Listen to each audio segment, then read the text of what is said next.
शांति। ओम शांति। हम सभी संगम युगी ब्राह्मण आत्माएं, जिनको डायरेक्ट शिव बाबा ने ब्रह्मा मुख से अडॉप्ट किया, ऐसी श्रेष्ठ जन्मधारी मर्जीवा जन्मधारी भाग्यवान आत्माएं पूरे कल्प में संगम युग पर ही होती हैं। ऐसी खुशनसीब खुशनुमा जीवन सारे कल्प में भी नहीं प्राप्त हो सकती, क्योंकि ये संगम का समय डायमंड एज है, हीरे तुल्य, हीरे समान। ये संगम का समय जब हम सब आत्माएं अपने प्राण प्यारे पिता परमात्मा से सन्मुख मिलन मना सकती हैं। हम सबको उनका सत्य परिचय है, उनके द्वारा जो हमें सत्य ज्ञान मिला है, उस सत्य ज्ञान के आधार से हमारी ऐसी श्रेष्ठ पवित्र चरित्रवान जीवन बनी है। परमात्मा की पालना, उनकी पढ़ाई, उनकी श्रेष्ठ मत, उसका भाग्य शायद कभी विचार किया हो, सारे कल्प में किसी भी आत्मा को प्राप्त नहीं हो सका, जो हम सब ब्राह्मण आत्माओं को डायरेक्ट प्राप्त है। भक्ति में तो समझते थे भगवान को पाना पता नहीं कितने जन्म लेने पड़ेंगे, कितनी तपस्या करनी पड़ेगी, लेकिन हम सब का अनुभव इस समय कि हम डायरेक्ट उनकी पालना में पल रहे हैं। उनके द्वारा इतना सत्य ज्ञान हम सब बच्चों को प्राप्त हुआ है। इतनी ढेर सारी प्राप्तियां, कभी लिस्ट निकालना।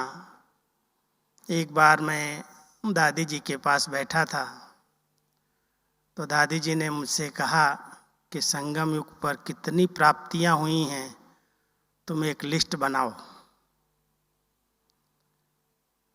वो लिस्ट मैंने मधुबन से पत्र पुष्प के माध्यम से भेजी भी है सेंटर्स पर। कितनी ढेर सारी अमृत वेले आँख खुलते ही किससे हमारा मिलन होता है, वरदानों से हमारी झोली भरती है।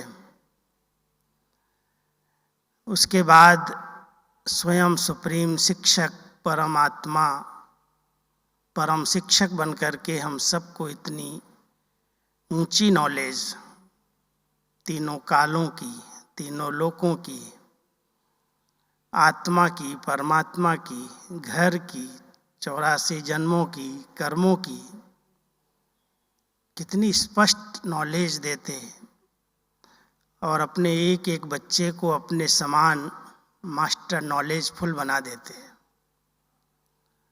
इसका जब कभी चिंतन करो कि सारी दुनिया में, बाबा कई बार कहते हैं ये देवताएं भी बुद्धू हैं, उनको भी पता नहीं है कि सृष्टि चक्र कैसे चलता है,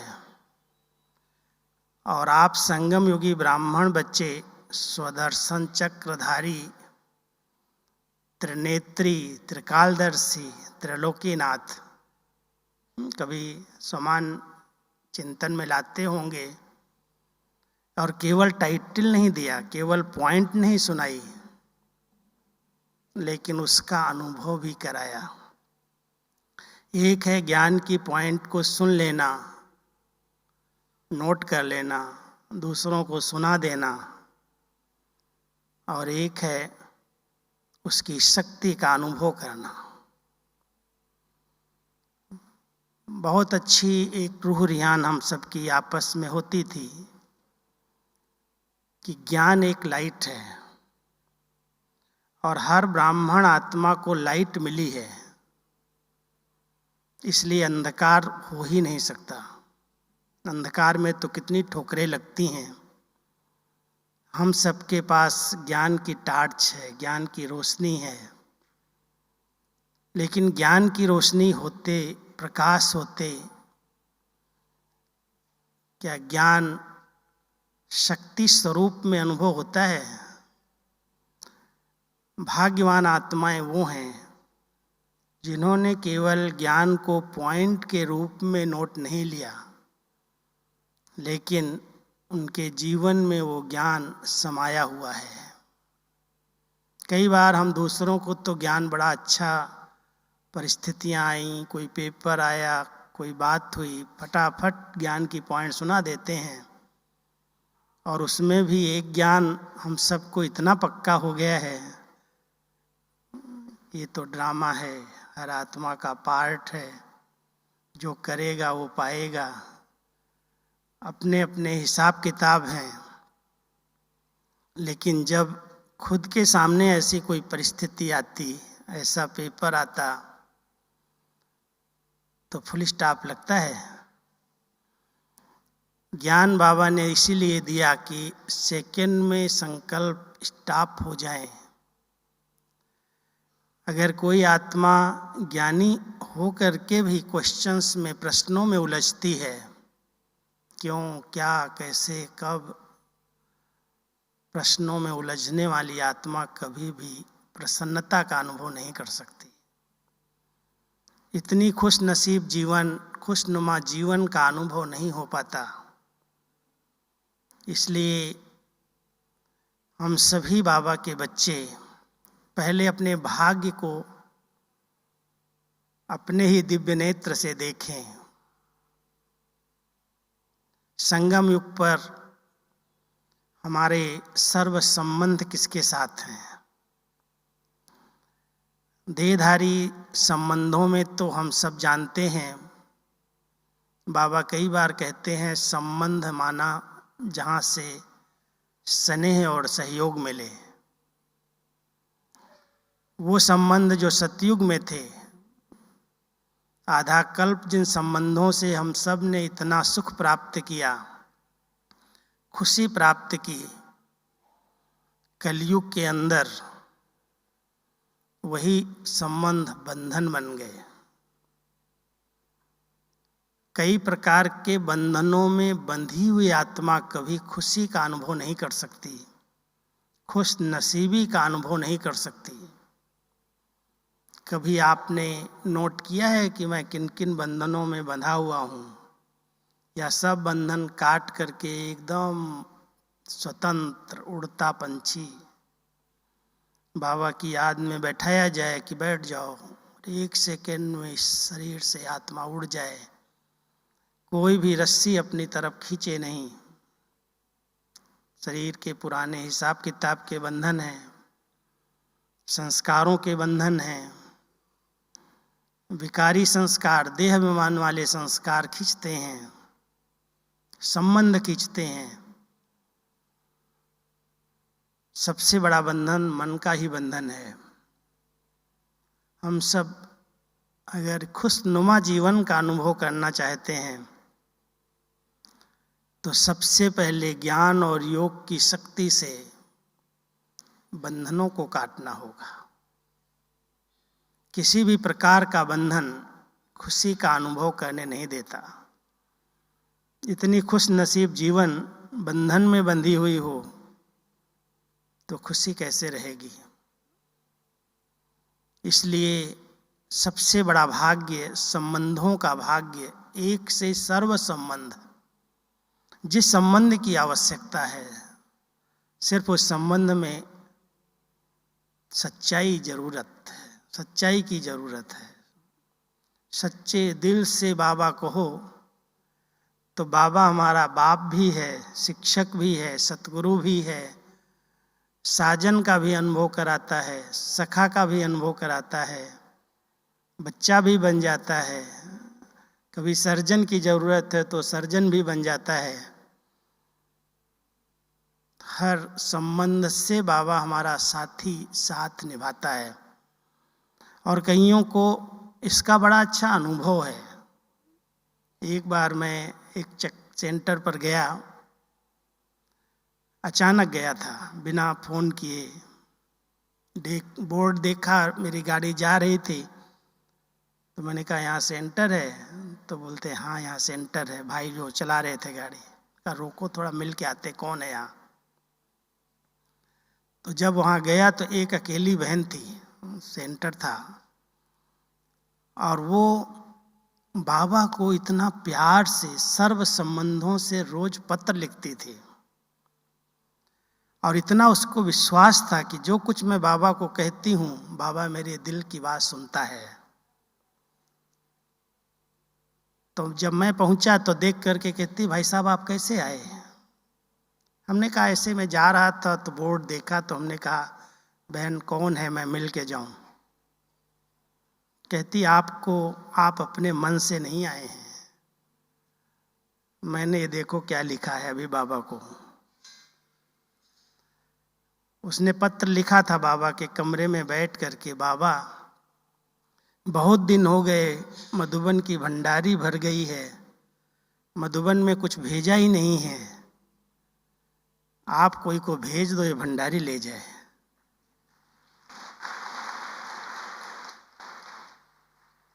और वो पत्र लिखा हुआ था उसका, और सभी बातें, रोज की डायरी, रोज का पत्र एक अलग अलग संबंध से लिखा था। मुझे बहुत खुशी हुई इस पत्रों को देख करके। उसकी कॉपी मैंने हाथ में ली, मैंने कहा मुझे सब दे दो ये। फिर मैं डायरी लाया, उसकी टाइप कराई, सब संबंध, एक छोटे से छोटे संबंध को भी उसने बाबा के साथ जोड़ा, और इतना प्यार से। कई बार कहते मेरा योग नहीं लगता है, मेरे को खुशी का अनुभव नहीं होता है, मैं क्या करूं। लेकिन बाबा को कोई बहुत दिल से, सच्चे प्यार से, संबंध से पत्र लिखे, बाबा से दिल की बातें करे, रूह रिहान करे। तो जो कहते हैं ना, कोई तो साकार में चाहिए।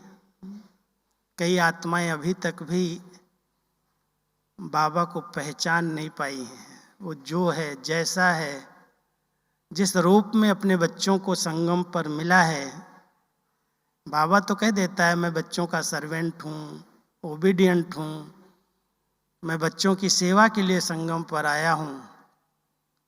लेकिन शायद कोई ही बच्चे हैं जो बाबा को इस प्रकार से यूज करते हैं। इतना दिल का स्नेह, सच्चे दिल का सौदा है ये।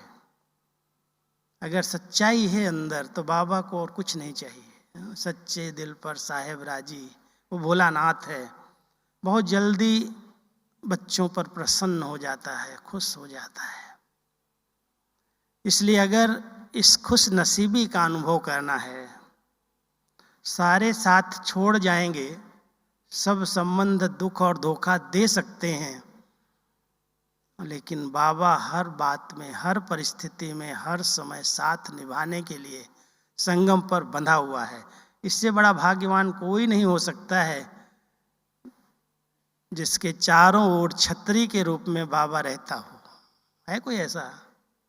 मुझे तो ये बहुत अच्छा अनुभव होता है। कई बार कोई कहता है आप अकेले जाएंगे देश विदेश में। एक बार मैं यहाँ से विदेश जाने लगा, अमेरिका तक अकेले टूर। कहते आपको इंग्लिश नहीं आती, आपको ये है, आप कैसे अकेले जाएंगे, कोई साथ ले जाओ, ट्रांसलेशन करने वाला। वहाँ की भाषा ऐसी विचित्र है, अनाउंसमेंट ऐसी होती है, आप कैसे समझ पाएंगे। मैंने कहा मेरे साथ जो है वो कोई को दिखाई नहीं देता। वो साथी इतना अच्छा है जो टिकट भी हमको नहीं खर्च करना पड़ता है। और कई जगह ऐसे अनुभव हुए प्रैक्टिकल में। एक जगह पर जब न्यूयॉर्क से मुझे कहीं जाना था, हमारे भाई बहन ने हमको स्टेशन वहाँ पर छोड़ के गए प्लेन के लिए, एरोड्रम पर। बोर्डिंग पास बन गया, सामान सारा चला गया, जब अंदर गया तो कहते हैं ये फ्लाइट तो 12 घंटे लेट है।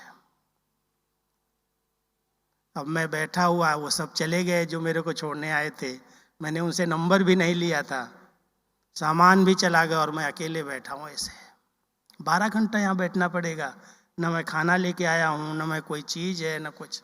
बाबा को ऐसे प्यार से याद कर रहा था, बाबा अभी देखें कैसे मुझे आप पहुँचाएंगे, किस प्लेन से पहुँचाएंगे।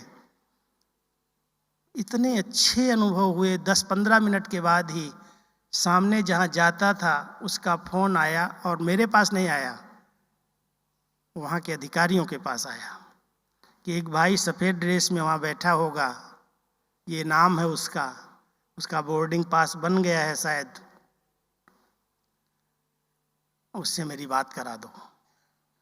अब वो ढूंढते हुए मेरे पास आया। जब मैंने बात की, बताया कि ये कह रहे हैं 12 घंटे लेट है, तो कहता आप कोई फिक्र नहीं करना, मैं अभी कोई रास्ता निकालता हूँ, आप दूसरे प्लेन से आ जाना और दूसरी जगह पर आपको हम पहुँचा देंगे, वहाँ हम रिसीव कर लेंगे। अब मैं अकेला, कोई सामान नहीं, कुछ नहीं, एक छोटा थैला हाथ में था। मैं बैठ गया दूसरी फ्लाइट में, कहाँ जाएगी मुझे पता नहीं। जहाँ मैं उतरा वहाँ पर कोई एड्रेस नहीं था, कोई भी सेंटर नहीं था, और मैं अकेले वहाँ बैठा था जब तक दूसरी फ्लाइट वहाँ से वहाँ की मिले। एक भाई दौड़ करके आया एरोड्रम पर, बहुत खाली खाली सुनसान फ्लाइट, वो एरोड्रम था पूरा। तो आया दौड़ के, कहता है आप आबू से आए हैं? हमने कहा मैं आबू से आया हूँ, ये कैसे आपको पता है? कहता है मैं भी सिरोही डिस्ट्रिक्ट का हूँ, मेरे बच्चे इस स्थान पर पढ़ते हैं, यहाँ बच्चे पढ़ते हैं, मैं उनसे मिलने आया था, मैं जा रहा हूँ, आप कहाँ जा रहे हैं? जब मैंने अपना बोर्डिंग पास वगैरह दिखाया तो कहता अच्छा ठीक है, आप बैठे रहो, मैं सब ढूंढ करके आता हूँ, क्यों कहाँ फ्लाइट मिलेगी, कहाँ बिठाना है आपको, मैं बिठा देता हूँ। मैंने कहा बाबा तू कहाँ से कहाँ मदद करने के लिए किसको भेज देता है? मैंने किसी को नहीं कहा और कभी डरा नहीं, निश्चिंत होकर के बाबा के साथ का अनुभव। ऐसी खुशनसीबी संगम पर कई बार बाबा ने देश विदेश में अनुभव कराई है। साथी तो सच्चा बाबा ही है जो कहीं पर भी मदद के लिए आ जाता है, लेकिन सच्चाई बहुत जरूरी है, ध्यान देना। कहीं भी कोई देहधारी की तरफ ध्यान गया कि अगर वो भाई होता, वो बहन होती, वो मदद कर देते, वो साथ दे देते, तो बाबा फिर साक्षी हो जाता है, साथ नहीं निभाता। फिर कहता देखें उसकी पहले मदद ले ले। तो हम सब इतने खुश नसीब हैं जो संगम युग पर बाबा के साथ का हर पल अनुभव करते हैं। और संबंध भी देखो, संबंध के साथ संपर्क कैसा है, जो किसी भी कोने में चले जाओ, हर स्थान पर अपने बाबा के बच्चे, अपने भाई बहनें रहते हैं, हर स्थान पर बाबा के घर हैं। ऐसा संपर्क तो दुनिया में मैं समझता हूँ किसी का भी नहीं होगा। जो किसी भी कोने में कहीं भी चले जाओ, बाबा अपने बच्चों को कहीं न कहीं किसी न किसी स्थान पर रिसीव कर लेता है करके। पूरे विश्व के अंदर सब जगह बाबा ने ऐसे घुमाया और बड़े अच्छे अच्छे ऐसे अनुभव कराए। संपर्क किसके साथ है? अरे बीज को पकड़ा है, वृक्ष तो हमारा ही है, ध्यान रहता है, बीज हमारा है, और जिसके हाथ में बीज है वृक्ष कहाँ जाएगा? ये पूरे मानव सृष्टि का वृक्ष, उसका बीज रूप बाबा मेरा बाबा है, रहता है नशा। उस नशे से देखो कितनी खुश नसीब आत्माएं हो हम ब्राह्मण आत्माएं, जो डायरेक्ट बीज रूप बाबा के साथ हमारा संबंध है। और जिसने बीज रूप बाबा को सच्चा संबंधी बनाया है, माया का बीज अपने आप खत्म हो जाएगा। उससे युद्ध करने की जरूरत नहीं है, मेहनत नहीं है। बाबा कई बार कहते हैं अगर मेरे बच्चे जिन्होंने द्वापर से लेकर के इतनी मेहनत की, कितना भटके हैं, कहाँ कहाँ गए हैं, कितना सब कुछ खर्च कर दिया। साकार बाबा की मुरली में कभी कभी आता है, अरे बच्चे, मैंने तुमको इतना धनवान बनाया, इतना संपत्ति दी, हीरे जवाहरात के महल दिए, तुम कैसे बन गए, कहाँ गंवा दिया सब कुछ। बाबा पूछता है ना कभी कभी बच्चों से, तुम्हारी शकल अकल कैसी थी और क्या बना दिया माया ने तुमको। सचमुच बाबा ने हम सबको जो बनाया है, अभी संगम युग पर उसका भी अनुभव करो। ऐसी श्रेष्ठ जीवन, इतनी अखुट संपत्ति। दादी जी का स्लोगन क्या रहा था? सफेद कपड़े, खीसा खाली और मैं विश्व की मालिक। ऐसी हमारी जानकी दादी का स्लोगन हम सब सुनते आए हैं, और वही नशा उनको था। कुछ नहीं रहा है हाथ में, लेकिन पूरे विश्व में कहीं भी चले जाओ सब कुछ है।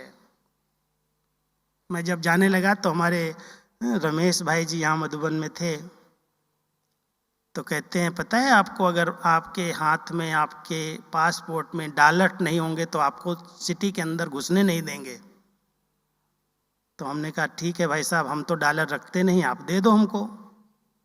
उन्होंने मुझे $2000 दिए और दिया, और उसमें लिखवाया भाई इनके साथ इतना पैसा है।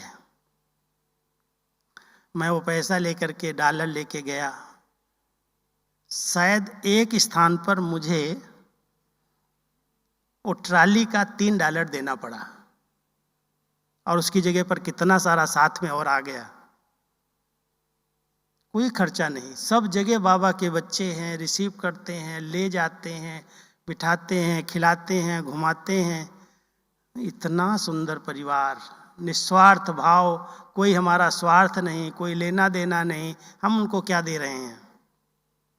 लेकिन ऐसा सच्चा प्यारा परिवार संगम पर बच्चों को प्राप्त होता है, और ब्राह्मण बच्चों को प्राप्त होता है। सारे कल्प में किसी को नहीं मिलता है। किसी को, कोई को मिले तो ढूंढ करके आ जाओ। बाबा कहता ढूंढ के आओ दुनिया में। आज एक कोई बीमार पड़ता है, एक को कोई तकलीफ होती है, सैकड़ों फोन आ जाते हैं, कहाँ है, क्या हुआ है, कैसे हुआ है।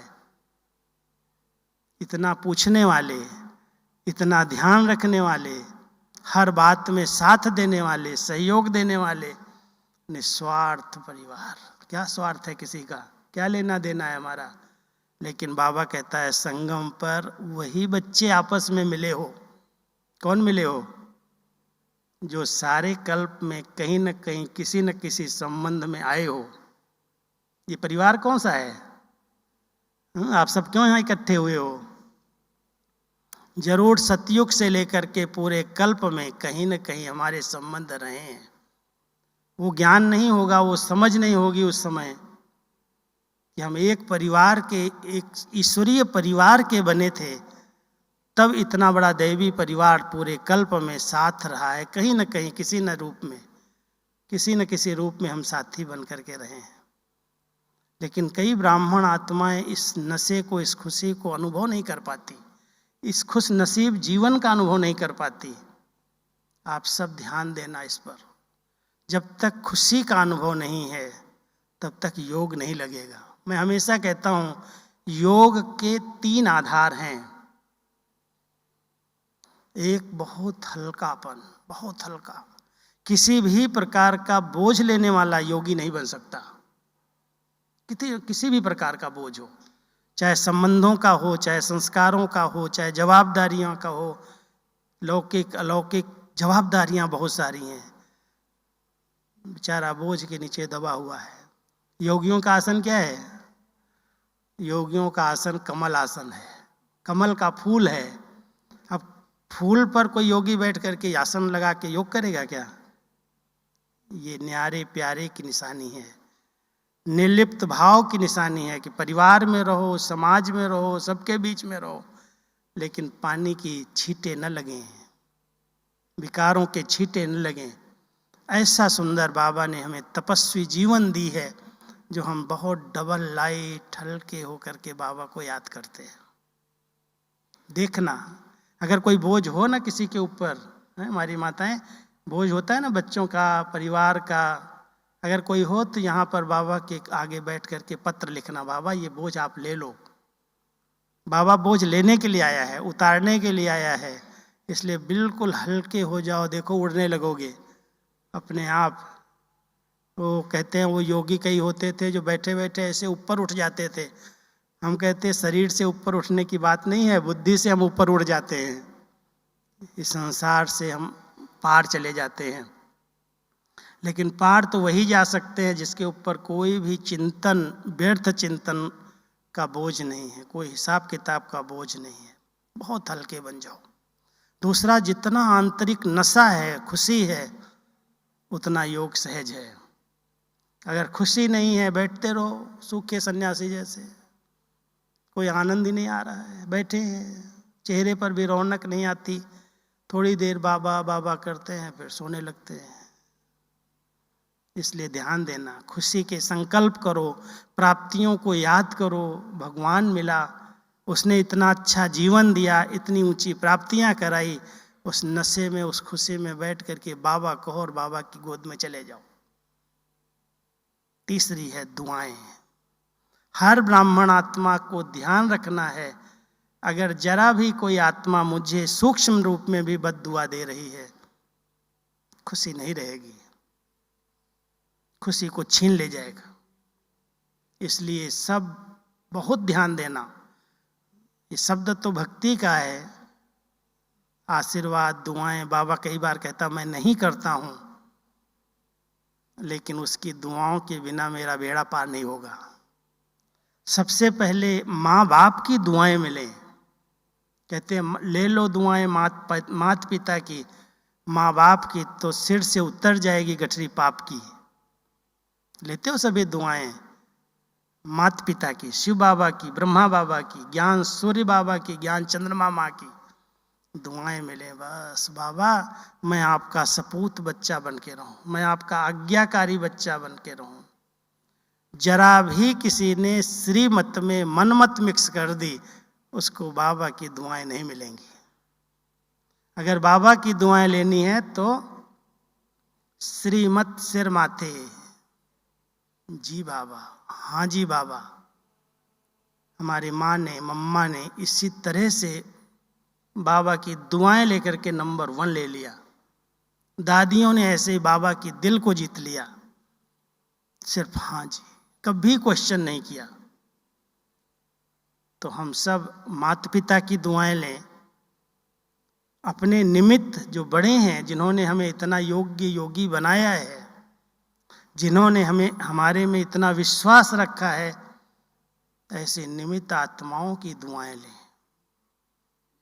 अपने हमजिन्स साथियों की दुआएं लें, उनको साथ दे करके, सहयोग दे करके, उनके समय पर कोई चीज़ की आवश्यकता है उसकी पूर्ति करके, उनको आगे बढ़ा करके, अपने से भी ऊंचा उठा करके उनकी दुआएं ले लें। आत्मा एकदम प्रफुल्लित हो जाएगी, खुश नसीबी का अनुभव करेगी। लेकिन अगर कोई भी किसी भी कारण से असंतुष्ट हो गया, नाराज हो गया, वैसे तो बाबा कहता है नाराज होने वाला राज को नहीं जानता। राजी तो वही रह सकता है जो ड्रामा के हर राज को जानता है।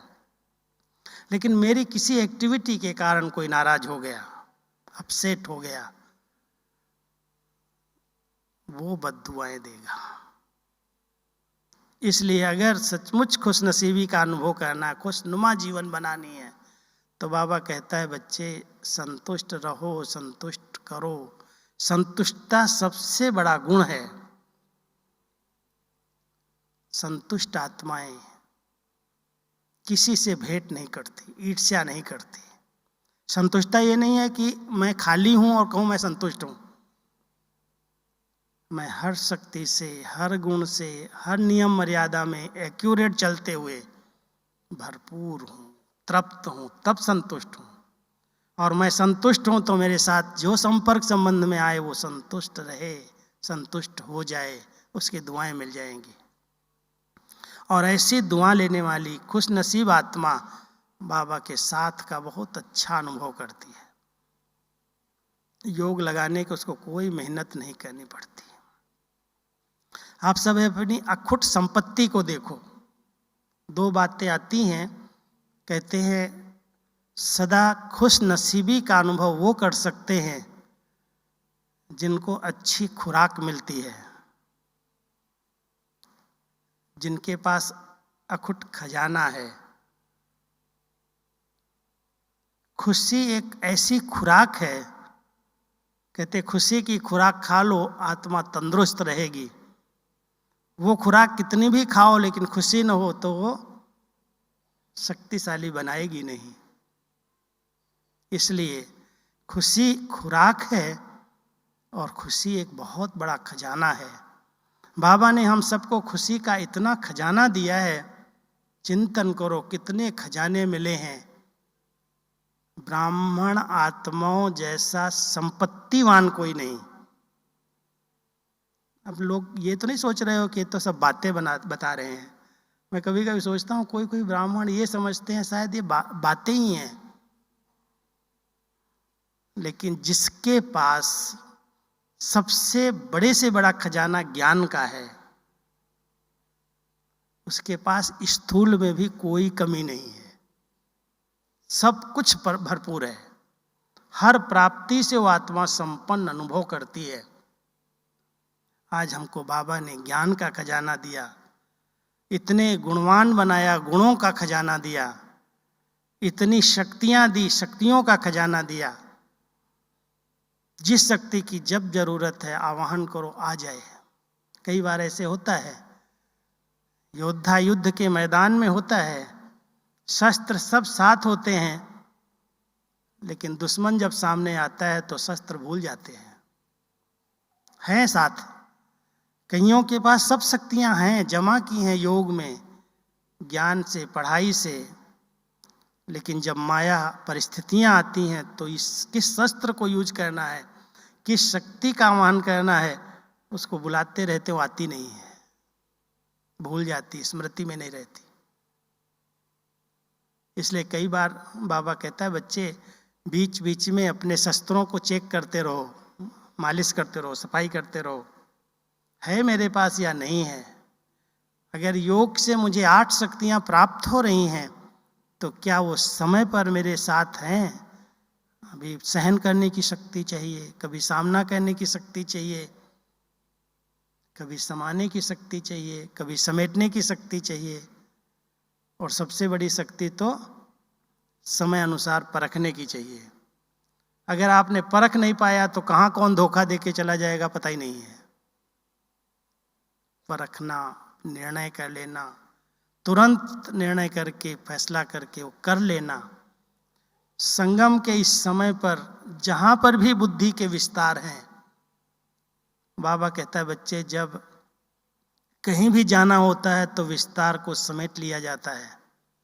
जाना है, सबके ध्यान पर रहता है भी जाना है, जाना है और फिर आना है। और जाना है तो क्या मेरी बुद्धि का विस्तार जो है, संबंधों में है, पदार्थों में है, संस्कारों में है, बहुत सारा बुद्धि का विस्तार है। अगर मैंने उस विस्तार को समेटा हुआ है तो सहज रीति से बाबा के साथ चल सकेंगे, उड़ सकेंगे। इसलिए समेटने की शक्ति बहुत वर्तमान समय आवश्यक है। एक एक शक्ति को देखो, क्या सचमुच ये सब शक्तियां मेरा साथ दे रही हैं? मैं मास्टर सर्वशक्तिवान हूँ, मैं मास्टर सर्वशक्तिवान हूँ। क्या रटने से वो शक्ति आ जाएगी? कोई 108 बार क्या 50 बार लिखे, लिखता जाए, लेकिन उसका अभ्यास न करे। जब कोई बात आई है सहन करना है, यहाँ चुप हो जाना है, यहाँ जवाब देना, यहाँ नहीं देना है। जितने टकराव होते हैं, खुशी का एक गुम होने का एक मूल कारण, खुशी गुम होने का एक मूल कारण है आपस में एक दूसरे को पहचानते नहीं और तुरंत जवाब देकर के टकराव की स्थिति बनाते। जहां टकराव हो जाते हैं आपस में, संस्कार टकरा जाते हैं, तू मैं हो जाता है, वहां खुशी फौरन गायब हो जाती है। कितनी भी प्राप्तियां हो, कितना भी अच्छा जीवन चल रहा हो, लेकिन कोई टकरा गया सामने से और उस समय हमने कुछ शब्द बोल दिए, संबंध बिगड़ गए, हमारी खुशी छिन गई। बाबा तो कहते बच्चे ये बातों की चिंता करते हो, बाप को भूल जाते हो। जहाँ बातें हैं वहाँ बाबा नहीं है, और जहाँ बाबा है वहाँ ये बातें नहीं हैं। लेकिन अधिकतर ब्राह्मण आत्माओं की खुशी बातों के कारण खत्म हो रही है। ऐसी बात थी, इसने ऐसे बोल दिया, ये तो कहना नहीं सुनती है, सुनता है, मुझे कहना पड़ता है, बोलना पड़ता है, और बोल दिया, संबंध बिगड़ गए, टकराव हो गया। जब आता है मूड खराब, उसको देखते ही मूड खराब, खुशी गायब। हम सब खुशनुमा खुश नसीब बच्चे हैं, इसलिए बहुत सम्मानजनक बोल। मैं हमेशा कहता हूँ योगी वो हैं, सिर्फ योग लगाने वाले नहीं, लेकिन योगी वो हैं जो शीतल काया वाले हैं। हर एक ब्राह्मण बच्चे को चेक करना चाहिए, क्या मैं बाबा के साथ योग लगा करके, एक तरफ ज्ञान सूर्य बाबा सत्यता की अथॉरिटी, और दूसरी ओर चंद्रमा माँ शीतलता की अथॉरिटी। हमारा कनेक्शन दोनों से, बाप दादा को हम याद करते, एक को नहीं याद करते। अब बाप दादा की याद करने वाली आत्माएं क्या इस बैलेंस से चलती हैं? सत्यता भी है, कहते हैं सच तो बिठो नच। खुशी में वो रह सकता है जो सच्चा है अंदर से, लेकिन कई सच्चे जो होते हैं उस सच्चाई को ऐसे प्रकट करते हैं तो जो टकराव पैदा कर देते हैं। बाबा कई बार कहते हैं उस सच्चाई में शीतलता चाहिए, स्नेह चाहिए, सभ्यता चाहिए। अगर सभ्यता नहीं है तो सत्यता वो सत्यता नहीं रहती। इसलिए योगी वो है जो सत्य है लेकिन शीतल है, उत्तेजनाएं नहीं है।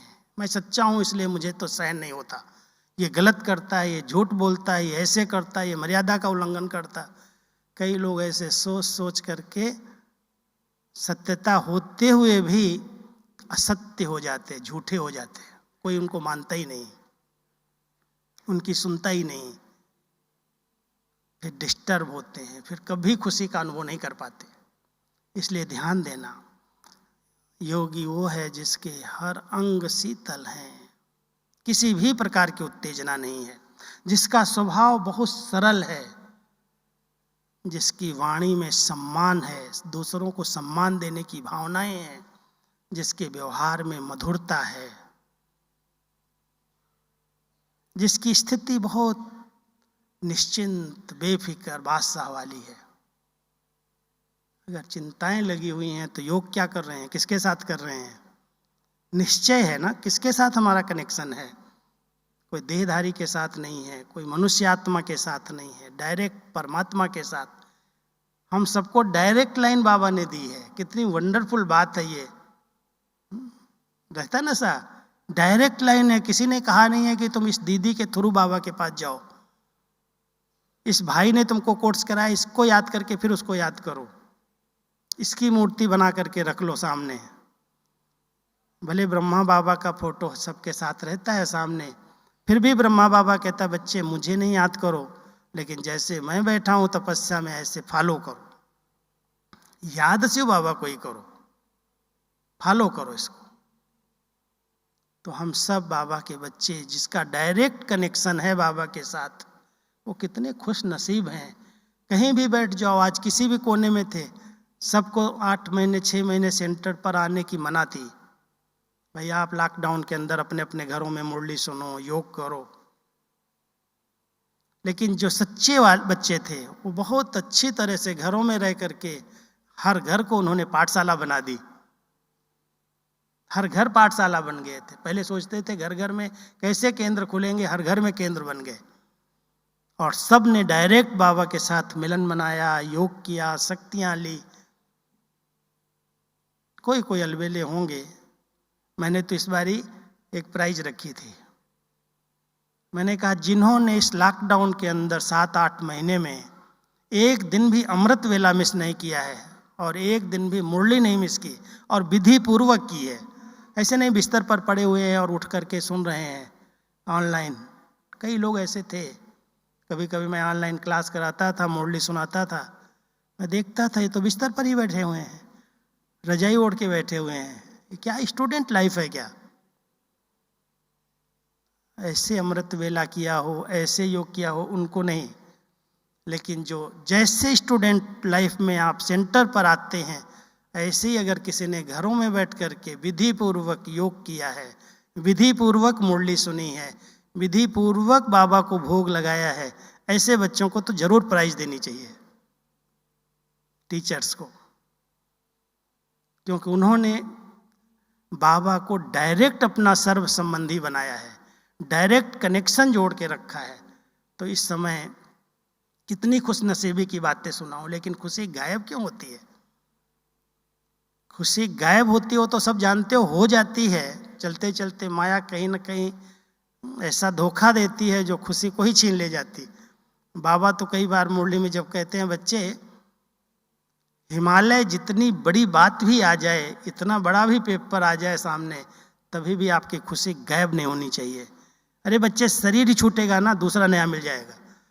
खुशी से अगर मरोगे तो भी अच्छे जन्म, अच्छे घर में जाओगे। दुखी होकर के, परेशान होकर के, डर करके क्यों शरीर छोड़े? जब इतनी सारी चैलेंज बाबा ने दी है, तो कुछ भी हो, कैसी भी बातें आए, हमारी खुशी स्थायी रहे, कायम रहे। लेकिन उसके लिए हद की इच्छाओं का त्याग चाहिए। जहां हद की इच्छाएं व्यक्ति की पूरी नहीं होती, वहां वो खुशी गायब हो जाती है। अगर मान लो आपके अंदर इच्छा है, मैं इतनी सेवा करता हूँ, मैंने इतना समय पर सहयोग दिया है, मैंने ये किया है, मेरा नाम तो हो, यज्ञ में किसी को पता तो चले, बड़ों को तो बताया जाए। कईयों को अपने नाम की, मान की, महिमा की, शान की बहुत भूख रहती है। और ऐसी हद की इच्छा वाली आत्माएं, अगर वो नहीं पूर्ति हो रही, नहीं कोई ने पूछा, तो बहुत इंसल्ट महसूस करते हैं। और जो आत्मा इस ब्राह्मण जीवन में इंसल्ट महसूस करती है, वो कभी खुशी में नहीं रह सकती। दो ही बातें नुकसान कर रही हैं। या तो सोचते हैं मैं ही सब कुछ हूं, और या तो सोचते हैं मैं कुछ नहीं हूं।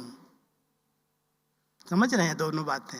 मैं कुछ नहीं हूं, मेरे को कौन जानता है, मेरी क्या वैल्यू है। ये निराशा, उदासी, हताशा, ये संकल्प, बाबा कहता है इसको तो दिल शिकस्त की, हार्ट की बीमारी हो गई, इसकी तो सारी नसें ब्लॉक हो गई। उमंग नहीं, उत्साह नहीं, खुशी नहीं। क्या सोचते हो? ये खुशी बीच बीच में गायब हो जाती है। कभी भी निराशा के संकल्प नहीं करो, अपने आप की महिमा करो। बाबा आप मिल गए और क्या चाहिए? कैसे बाबा की नजर आपके ऊपर पड़ी, कहां से ढूंढा, किधर से ढूंढ लिया। वंडरफुल बाबा है। कभी कभी कईयों के अनुभव में सुनता हूं, कैसे किधर से बच्चों को ढूंढ लेता है। इस लॉकडाउन में हजारों बच्चों को ढूंढ लिया उसने। बहनों को नहीं जाने दिया, सेंटर्स खुले नहीं, ऑनलाइन सुन करके कितने बाबा के बच्चे बन गए। ढूंढ लिया बाबा ने, कहाँ कहाँ मेरे कोने में बच्चे बैठे हैं। और ऐसे गुप्त बच्चों को ढूंढ करके अपना बना करके वारिस क्वालिटी बच्चे निकाल दिए। अब कोई कहे मैं सेवा करता हूं, मैंने नहीं किया। अब ये अभिमान वाला मैं, अरे किसी से भी, कहाँ से भी बाबा किसी बच्चे को ढूंढ सकता है, अपनी सेवाएं करा लेता है। इसलिए कभी भी अभिमान वाला मैं जहाँ है, वहाँ खुशी नहीं रह सकती, क्योंकि वो हद की कामना है, और वो हद की कामना नहीं पूरी होती है, इसलिए खुशी गायब हो जाती है। और कोई भी बात हो गई, निराशा आ गई, उदासी आ गई, अपनी विशेषताओं पर ही ध्यान नहीं देते कि मेरे अंदर भी कोई विशेषता है, जो भगवान ने मुझे अपना बच्चा बनाया है। कभी कभी सोचो तो, जरूर कोई विशेषता देख करके उसने कहा होगा ना मेरे बच्चे। उस निराकार को पहचानना, उससे संबंध जोड़ना, उसके पीछे अपने आप को न्यौछावर कर देना, उसको ही अपना संसार मानना, ये कोई कम विशेषता है क्या? अगर सचमुच कोई अपनी विशेषताओं का ध्यान रखता है तो कभी भी उदास निराश नहीं हो सकता है। उसको खुशी रहती है कि भगवान की नज़र मेरे पर पड़ी है, उसने मुझे अपना बच्चा बनाया है, मैं भगवान का बच्चा हूँ। तो इस नशे और खुशी में रहना कभी भी अभिमान और अपमान की फीलिंग में ना आना। हद की कामनाएं अगर हैं तो कभी भी आत्मा आंतरिक खुशी का अनुभव नहीं करती। दूसरी बात है, सबसे बड़ी चूहिया एक है, वो है ईर्ष्या। ईर्ष्या अगर अंदर आपस में कहीं भी हो गई कि इसको तो बहुत पूछा जाता है, ये तो बहुत अपना नाम कमा रहा है, करता मैं हूं, नाम इसका होता है, कहीं न कहीं उसके बारे में कुछ न कुछ उल्टा बोलना, इधर उधर सुनाना, अगर उसकी कोई प्रशंसा कर दे, देखो इसको कोई पहचानता थोड़ी है। ईर्ष्या जहां पैदा हो जाती है वहां कई प्रकार के विघ्न पैदा होते हैं। और अगर बार बार विघ्न आए, मान लो कोई धागा बार बार टूटे और जोड़ा जाए, वो मजबूत रहेगा क्या? इस प्रकार के विघ्न ब्राह्मण संसार में अगर आ रहे हैं, उस वायुमंडल में वो खुशी नहीं रह सकती।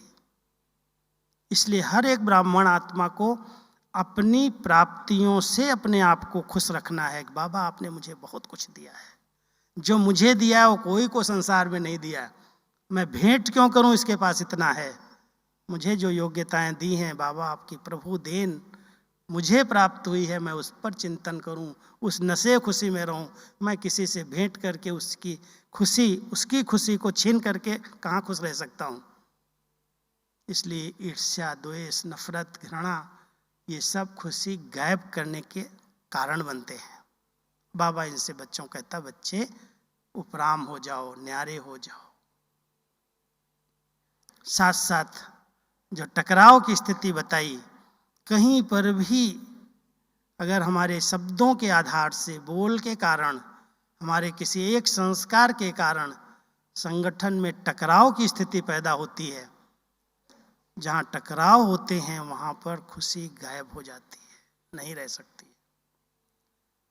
जहां पर किसी भी प्रकार का रॉयल मांग है, डिमांड है, वहां खुशी नहीं रह सकती। जहां पर किसी भी प्रकार की परतंत्रता है, वहां खुशी नहीं रह सकती।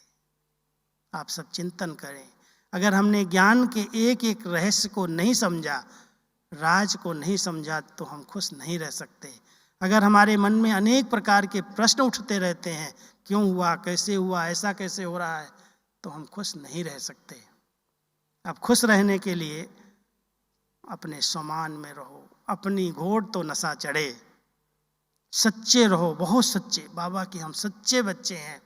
जहाँ सत्यता है वहाँ पर खुशी सदा कायम रहती है। संतुष्ट रहना है, सबकी दुआएं लेनी है और अपने ऊंचे स्वमान में स्थित होकर के स्वराज्य अधिकारी बनकर रहना है। कर्म इंद्रियों की अधीनता हमारी खुशी को छीन ले जाती है, और जो कर्म इंद्रियों के मालिक हैं वो सदा खुश नसीब हैं, खुश नुमा हैं। तो हम सब बाबा के बच्चे संगम पर इस खुशी का अनुभव करते एकदम उड़ते रहें, उड़ाते रहें, कभी भी गम का नाम निशान न रहे। इसलिए बाबा कई बार कहते हैं ना, आप बच्चे मेरे हो बेगमपुर के वासा, कोई गम नहीं, कोई चिंता नहीं। जैसे हमारे बाबा ने, हमारी दादियों ने इतना ऐसी श्रेष्ठ खुशनुमा जीवन जी, कभी भी कोई चीज की परवाह नहीं की, बेपरवाह बासा। सिर्फ परवाह थी तो एक ही चीज की थी कि कहीं भी मर्यादा का उल्लंघन न हो। अगर किसी ने भी मर्यादा की लकीर का उल्लंघन किया तो उसका हाल कैसा होगा? जैसे सीता जी का हुआ था। कहानी बनाई गई है, बहुत वंडरफुल कहानी। जिद का संस्कार, सिद्ध करने का संस्कार, परखने की शक्ति की कमी, कई बातें शोक वाटिका में ले जाती हैं। मर्यादा की लकीर का रिंचक भी उल्लंघन किया आत्मा ने तो वो कभी खुशी में नहीं रह सकती। इसलिए ईश्वरीय मर्यादाओं को अच्छी तरह से समझना, नहीं समझ में आता है तो मुरली के द्वारा मर्यादाओं को अपने पास नोट करके रखना। बहुत सारी मर्यादाएं बाबा ने बताई हैं। ब्राह्मण जीवन की मर्यादाएं हमारी शोभाएं, हमारा श्रृंगार हैं। जो मर्यादा की लकीर को दृढ़ता से पालन करते हैं वो कभी भी शोक का, दुख का, गम का अनुभव नहीं करते। और जहाँ भी उल्लंघन हुआ वहाँ पर उसको बस भले बाबा बाबा करता रहे लेकिन अंदर अंदर दुख की, पीड़ा की अनुभूति जरूर होगी। वो बाबा से बिछुड़ जाएगा, बाबा से संबंध टूट जाएगा। इसलिए हम सब बाबा के बच्चे ईश्वरीय नियम और मर्यादाओं में चलते ज्ञान का स्मरण करो। कैसे ज्ञान का स्मरण करना? जैसे दिखाते हैं ना, विष्णु जी कहाँ लेटे हैं? क्षीर सागर में शेष सैया को आसन बनाया हुआ है, पैर पर पैर चढ़ा के ज्ञान का मंथन कर रहे हैं, मनन कर रहे हैं, स्मरण कर रहे हैं। ये है हमारे खुशी का चित्र। सांप की सैया, विषैले सांप है सारे वातावरण में, चारों तरफ से विकारों का साम्राज्य है, और उसके बीच में क्षीर का सागर नहीं है तो विषय सागर, विष का सागर है। उसके बीच में रहते हुए हम ज्ञान का सुमिरन करें, स्व का चिंतन करें, प्रभु का चिंतन करें, आत्मा खुश नसीबी का अनुभव करती है। और व्यर्थ का चिंतन अगर कर लिया, वो सुमिरन चलने लगा, नेगेटिव बातें देख लिया, तो खुशी गायब हो जाएगी। इसलिए हम सब संगम के खुश नसीब बच्चे हैं, खुश नुमा हैं, खुश किस्मत हैं, जो बाबा ने हमारी ऐसी ऊंची किस्मत बनाई है, तकदीर बनाई है। अब सिर्फ ध्यान देना। बाबा कहता 2 चौकीदार जिसके पास है ना, उसकी खुशी कभी गायब नहीं होगी। कोई चोर उसकी खुशी लूट नहीं सकता। वो दोनों चौकीदार हैं, एक अटेंशन और एक चेकिंग। बार बार अटेंशन रखो कि मैं ब्राह्मण कुलभूषण हूँ, ये मेरा नया जन्म है, मेरा अलौकिक जन्म है, मैं शूद्रपन से निकल आया, ये दुख धाम को छोड़ दिया, अब संगमवासी हूँ मैं। अटेंशन। और अगर कोई ऐसे संकल्प आते भी हैं, स्वप्न आते हैं, संकल्प आते हैं, चिंतन चलता है, तो चेक करो, लेकिन चेक करके निराश नहीं हो जाना, चेंज कर दो। चेक करो, चेंज करो। तो अगर ऐसी चेकिंग चल रही है, अटेंशन सदा रहता है, तो ये दोनों चौकीदार हमारी खुशी को गायब होने नहीं देंगे। इसलिए सभी बाबा के बच्चे खुश नसीब हो, खुश किस्मत हो, एक बाबा के प्यार में खोए रहो, मस्ती का अनुभव करो। कभी कभी कहो वाह मेरा भाग्य, वाह मेरे जैसा कोई नहीं है। ऐसे नशा रहता है, बड़े चुप हो के शांति से सुन रहे हैं सब। रहता है तो जोरदार ताली बजाओ अपने लिए।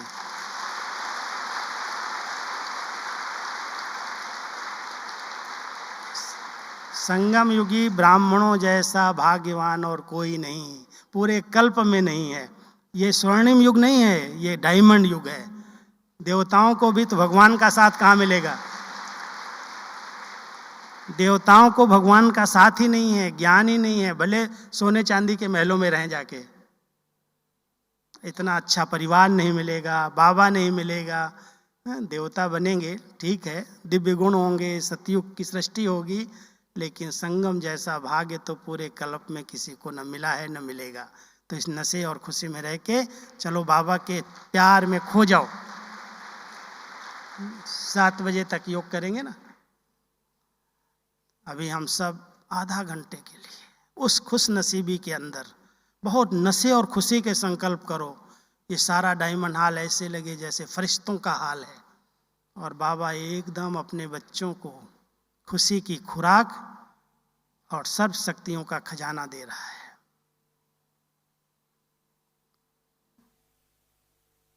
अभी सब अपने अपने भ्रकुटी की गुफा में बैठो, अपने चमकते हुए सितारे को देखो। मैं इस भ्रकुटी आसन पर विराजमान एक चैतन्य शक्ति मन और बुद्धि की यात्रा पर चलेंगे। अपने संकल्पों की शक्ति से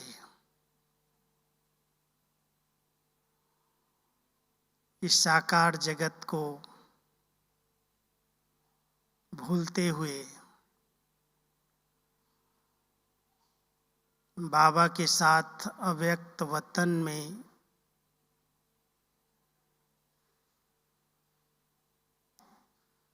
उनकी नजर से निहाल होने का अनुभव करेंगे। बाबा एक एक बच्चे को अव्यक्त वतन में बुलाकर विशेष शक्तियों की खुराक खिलाते हैं। उनकी शक्तिशाली दृष्टि का, उनके वरदानी हस्त का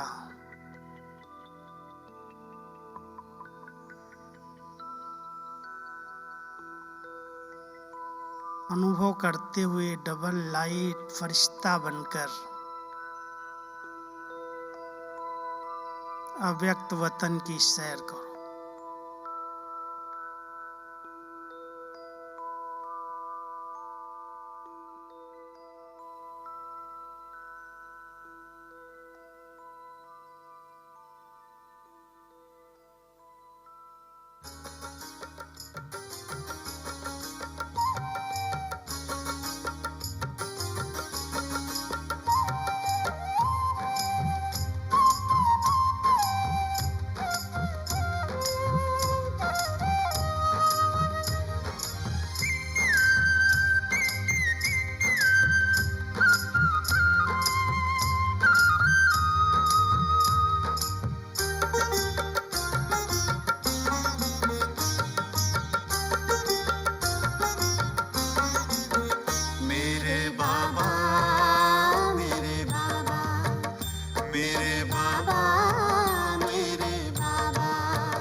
समय के ये जीवन हमारा, कर्मों में देखे तुझको ये जग सारा।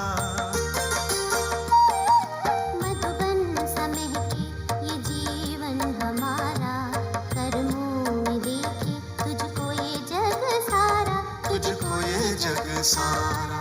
तेरी प्यारी पलकों में हर पल ही पल्ला, मेरे बाबा मेरे बाबा मेरे बाबा मेरे बाबा मेरे बाबा।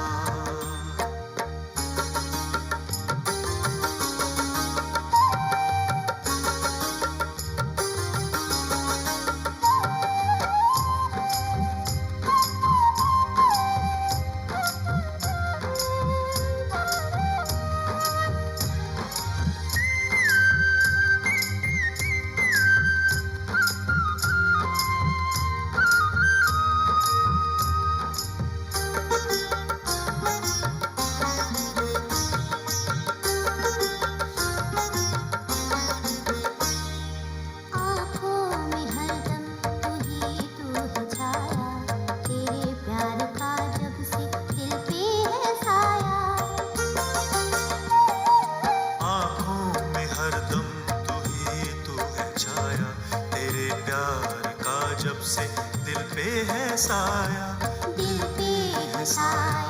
बाबा ही बाबा सुबह का भी है कहना, मेरे बाबा मेरे बाबा मेरे बाबा मेरे बाबा मेरे बाबा।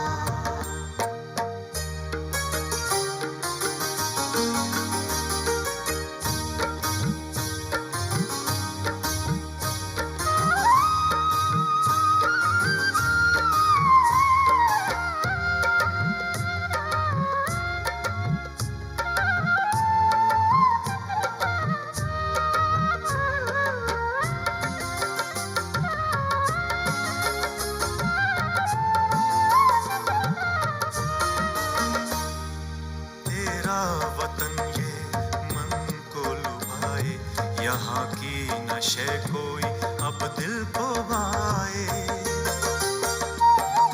तेरा वतन ये मन को लुभाए, यहाँ की नशे कोई अब दिल को भाए, अब दिल को भाए। बने आप जैसा पहन गुणों का गहना, मेरे बाबा, मेरे बाबा, मेरे बाबा, मेरे बाबा, मेरे बाबा। दिल की यही है तमन्ना, दिल की यही है तमन्ना, तेरी मीठी यादों में यूं ही खोए रहना, मेरे बाबा, मेरे बाबा, मेरे बाबा, मेरे बाबा, मेरे बाबा, मेरे बाबा।